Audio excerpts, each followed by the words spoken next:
¿Algún voluntario que levante la mano? O si no, voy a preguntar de frente.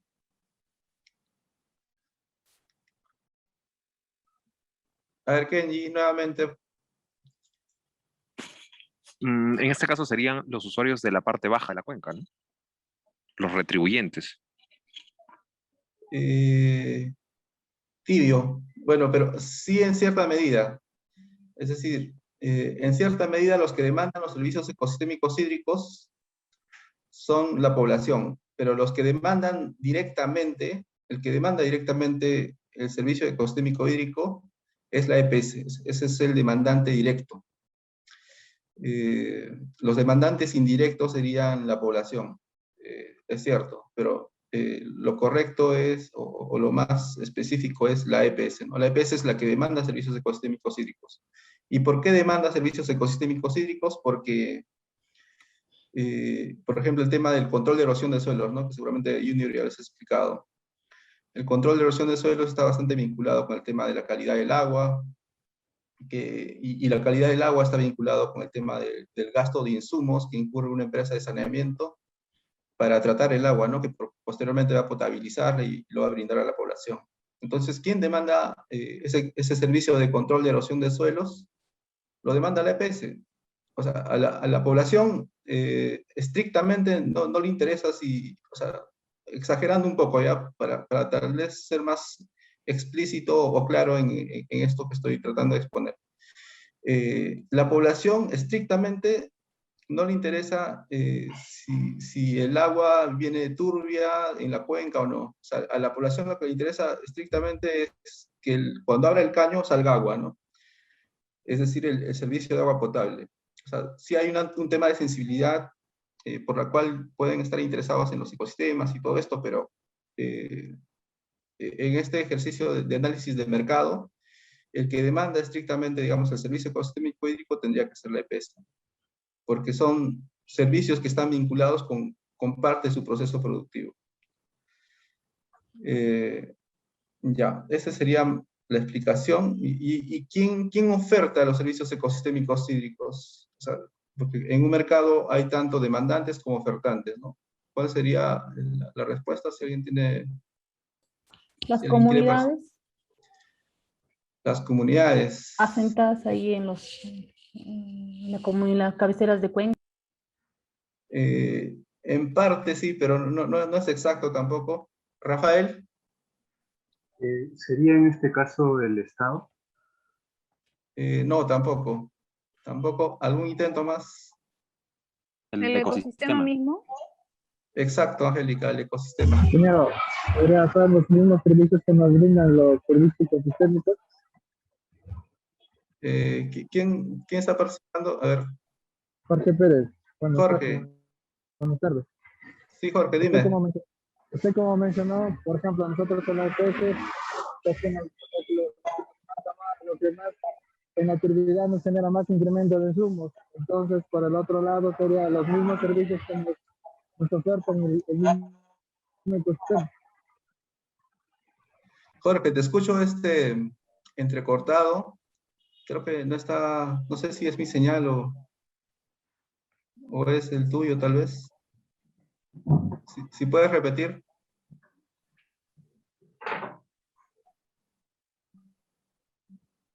Ingeniero, buenas tardes. Sí, Jorge, adelante. Lo que quería comentar es que, por ejemplo, nosotros en la misma EPS, como usted mencionó, nosotros sería el control de sedimentos, el incremento de turbidez, incremento de insumos químicos, así mismo con la utilización de organismos de vida libre. Exacto. Exacto, o sea, el tema de control de erosión de suelos es un servicio que le interesa a la empresa de saneamiento por todos estos problemas que podrían generar en el tema de costos, ¿no? Y por otra parte, el tema de regulación hídrica, por ejemplo, también es un servicio que puede interesarle a empresas que tienen poca agua y tal vez el servicio de regulación hídrica puede ayudarles a tener más agua en la época de estiaje, ¿no? Entonces, son servicios que demandan directamente, digamos, las empresas de saneamiento, porque ese servicio, que es un servicio intermedio, los servicios ecosistémicos, va a permitirles brindarle servicio de saneamiento a la población. Entonces, ya, sobre la pregunta que había hecho es el tema de quiénes son los que ofertan, ¿no?, los servicios ecosistémicos hídricos. Entonces, la respuesta son los ecosistemas, ¿no? Los ecosistemas son los que proveen estos servicios ecosistémicos de manera natural, ¿no?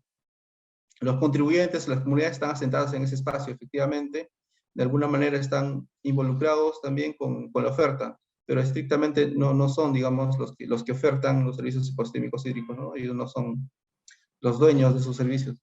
Es el ecosistema que es, digamos, un bien público. Entonces, ese es más o menos el análisis que quería que...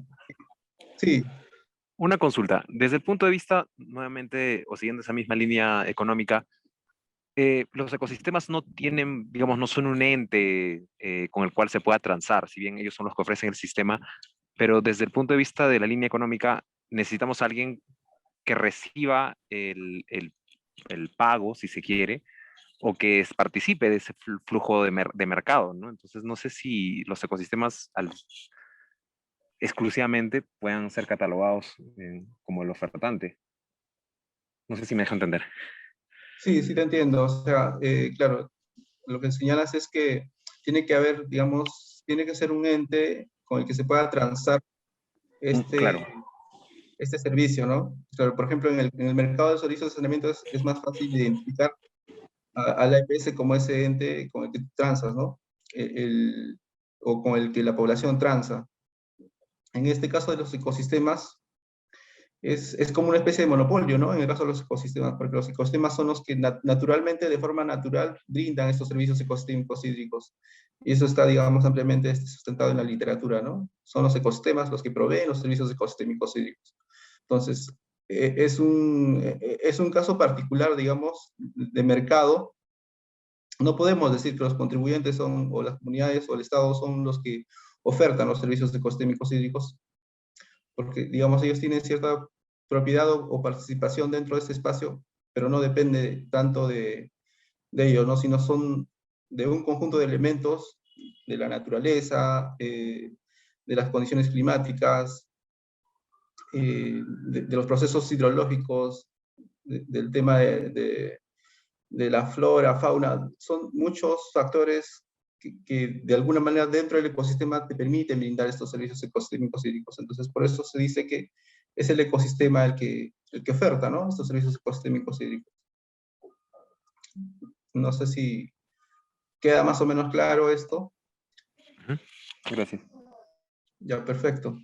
Ya, entonces, teniendo en cuenta estos dos mercados, el mercado de los servicios ecosistémicos hídricos y el mercado de los servicios de saneamiento, entonces, de esto quiero concluir lo siguiente, ¿no? O sea, los servicios ecosistémicos hídricos vienen a ser un servicio intermedio que le permite, digamos, a la empresa de saneamiento brindar los servicios de saneamiento.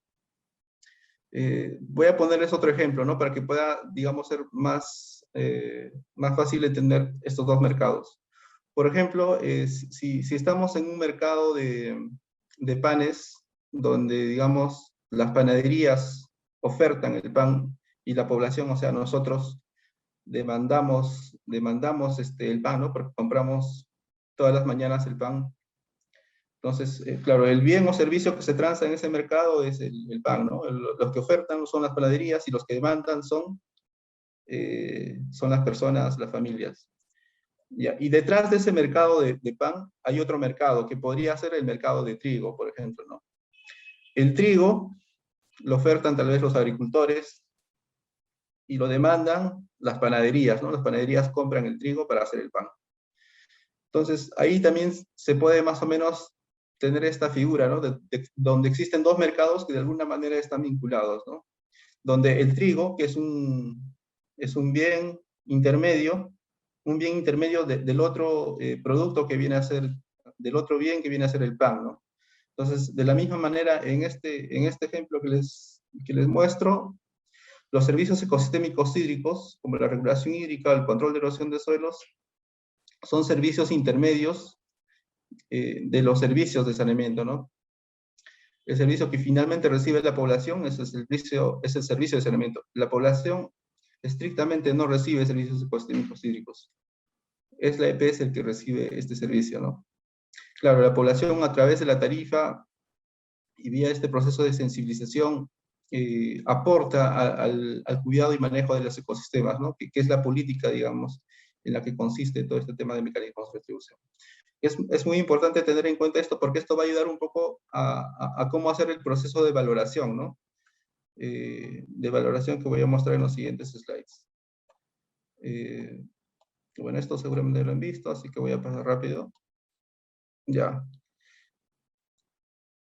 Ya, por lo que se ha expuesto previamente, es que se dice, ¿no? Que la inclusión de las fuentes de agua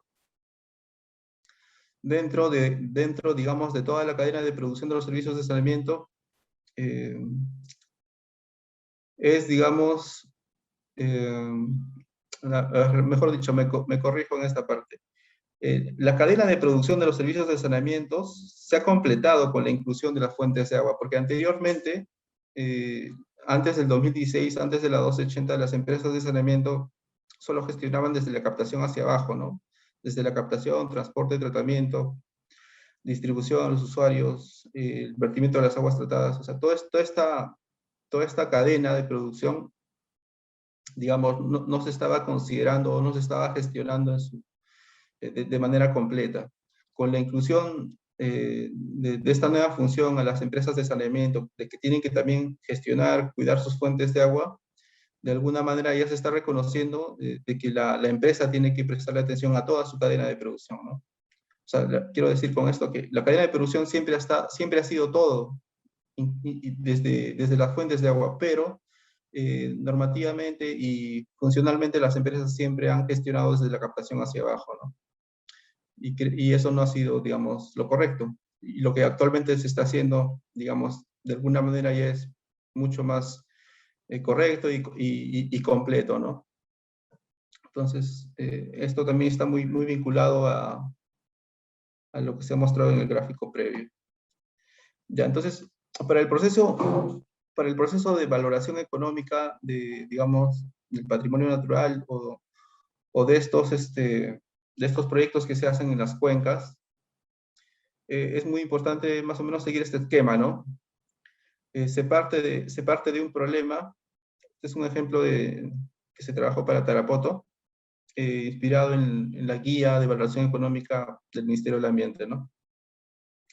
El problema que existe, por ejemplo, en Tarapoto es el deficiente servicio ecosistémico de control de erosión de suelos, ¿no? Que es el control de erosión de suelos es uno de los servicios que usualmente siempre va a estar presente en la región selva, ¿no? Las EPS tienen generalmente este problema, pero no el único. Entonces, una vez identificado este problema, se elabora un proyecto para corregir o contribuir a resolver este problema. Y ese proyecto básicamente se va a realizar en ese mercado donde están los servicios ecosistémicos, ¿no? Es decir, en el ecosistema, ¿no? Para mejorar el ecosistema. Y va a intervenir en los bienes y servicios ecosistémicos que, digamos, provee el ecosistema. Y eso de manera conjunta va a beneficiar tanto a la empresa de saneamiento como a la población, ¿no? Se va a generar un bienestar social. Entonces, ese bienestar social, para poder hacer una estimación de en cuánto estaría, digamos, beneficiando el proyecto a la población, se tiene que definir ciertas variables, ¿no? Ciertos elementos que van a ser valorados en un proceso, digamos, de valoración económica o estimación de los costos, beneficios del proyecto, ¿no? Entonces, generalmente lo que se han venido trabajando en los proyectos es valorar el tema del volumen del agua, el tema de los costos evitados también, es decir, por el tema del uso de insumos o por el menor uso de insumos en el tratamiento de las aguas, ¿no?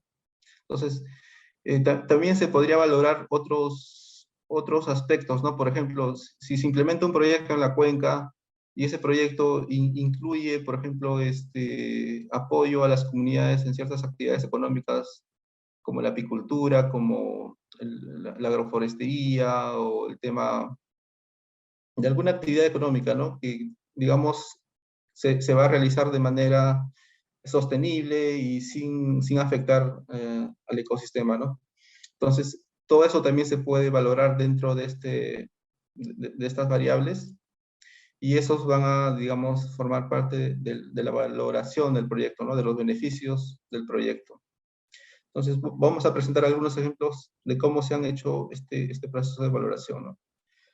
Primero vamos a hacer un ejemplo del caso del agua, ¿no?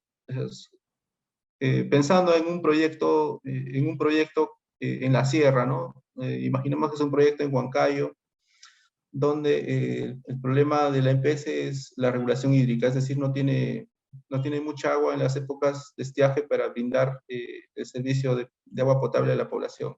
En Huancayo, normalmente hay cortes de agua actualmente. Yo soy de Huancayo y lo he visto bastante, y cortan el agua durante, digamos, tienes agua unas 8 horas y te cortan el agua a partir de las 6, 7 de la tarde,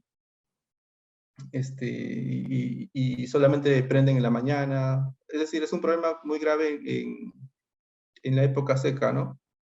Entonces la EPS siempre necesita agua, y con estos proyectos en los ecosistemas, lo que espera la empresa de saneamiento es un poco mejorar ese problema, ¿no? De la cantidad de agua, tal vez disponer de un mayor volumen de agua en las épocas de estiaje. Entonces, digamos que este proyecto se ejecuta en el año 2015, y si es que no se hiciera nada, el volumen del agua como que se mantendría, digamos, en este mismo nivel, ¿no? Asumiendo de que la altura es el volumen de agua que actualmente está proveyendo la cuenca, ¿no? Entonces, con un proyecto, digamos, que se realice en las cuencas de Rontojocha, ¿cómo se llama? De Huacracocha, en Huancayo, se espera de que el caudal, el volumen del agua, digamos, que genera el ecosistema aumente un poco, ¿no? Ya no sea esta acá, que es la tendencia, sino sea una tendencia creciente. Y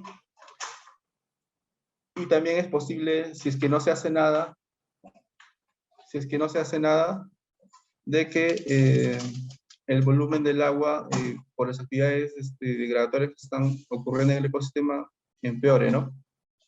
Entonces, para hacer el tema de la valoración económica, básicamente lo que se va a medir es digamos, al final del proyecto, lo que se va a medir es esa diferencia entre lo que estaría generando si no se hiciera nada con el proyecto, en términos de volumen de agua, con lo que se lograría con la intervención, ¿no? Con la intervención del proyecto. Entonces, toda esa diferencia vendría a ser, digamos, un ejemplo de estimación de los beneficios sociales, como una variable, digamos, proxy de los beneficios que está obteniendo la sociedad por realizar ese tipo de proyectos, ¿no? Entonces, ¿qué es lo que básicamente o cómo se estima? Se le otorga un valor al agua, un precio al agua, puede ser un metro cúbico de agua, y se le multiplica por su volumen, ¿no? En toda esta vida útil del proyecto. El proyecto puede tener una vida útil de 5 años, 10 años, 15 años, dependiendo de los componentes de un proyecto, ¿no? Eso lo determinan, digamos, un proceso de formulación del mismo. Y tiene que tener en cuenta tanto la fase de inversión como la fase de operación y mantenimiento. Entonces, ese es un ejemplo, ¿no? De cuando se estima, cuando se valora el proyecto, pero en términos del volumen del agua, otorgándole un precio. También se puede hacer una valoración económica de la intervención del proyecto, estimando los costos que deja de incurrir una empresa de saneamiento por el tratamiento de las aguas, digamos, que llegan a la captación, ¿no? Por ejemplo, en este gráfico lo que se muestra son los gastos en sulfato de aluminio que gasta la empresa EMAPA San Martín en sus 3 cuencas, ¿no? En Chilcayo, Caxiaco y Ahuachiaco.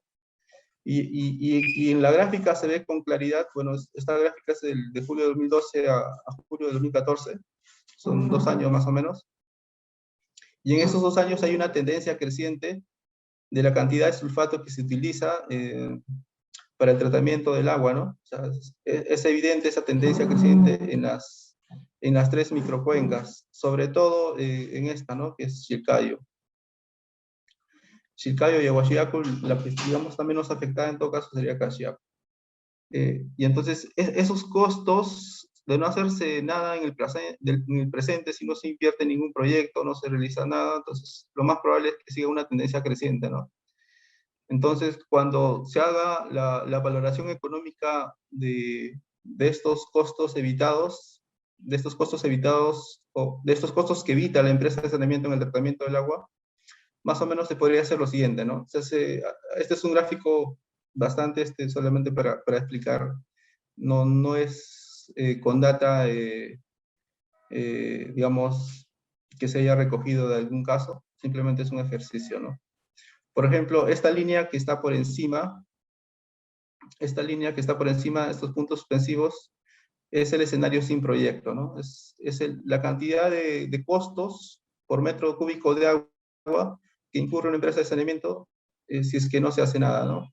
El año 1, año 2, año 3, hasta el año 15, ¿no? Va creciendo este costo, como se ve, ¿no? En base más o menos a este ejercicio que les he mostrado en este gráfico previo, esos costos estarían elevándose, pues, ¿no? a esta tasa. Y lo que se espera, o lo que se debería hacer idealmente es tener toda esa data, esa información que generan las empresas de saneamiento para poder hacer esta gráfica, ¿no? Con más exactitud. Y luego, digamos, se va a hacer un proyecto entre el año 1 y el año 5, y se espera de que una vez concluya el proyecto en la zona, en la cuenca, digamos, gradualmente la empresa empiece a reducir sus costos de tratamiento, ¿no? del agua. Entonces, esta gráfica dice que con proyecto los costos se reducirían hasta, digamos, más o menos este nivel, ¿no? No hay un valor exacto. Podría ser acá 0,05 soles por metro cúbico, pero para efectos de la explicación creo que sí es útil, ¿no? Entonces, a lo largo de toda esta vida útil del proyecto, que son de 15 años, se puede valorar toda esta área que está debajo de la situación sin proyecto, ¿no? Y eso te va a arrojar los beneficios de los costos que, digamos, los costos evitados de la empresa de saneamiento en el uso de químicos vienen a ser equivalente también a los beneficios que se obtienen por la intervención del proyecto, ¿no? Es decir, también es válido estimarlo de esa manera. En ese sentido, si una empresa, por ejemplo, tiene tanto problemas de regulación hídrica como problemas de control de erosión de suelos, incluso se podría hacer una estimación de las dos variables, ¿no? Y luego de que estimes ambos beneficios, vas a poder también tener una estimación que la vas a contrastar luego con los costos de inversión del proyecto, ¿no? Porque el proyecto va a tener un presupuesto, te puede costar, por ejemplo, 3 millones, y, y esos beneficios que estás estimando en cantidad y costos evitados deberían ser al menos igual o superior, ¿no? Para que sustenten la viabilidad de ese proyecto. Claro, todo eso traído a valor presente, con todas las fórmulas que están de por medio. A ver, un segundito, por favor. Voy a tomar agua.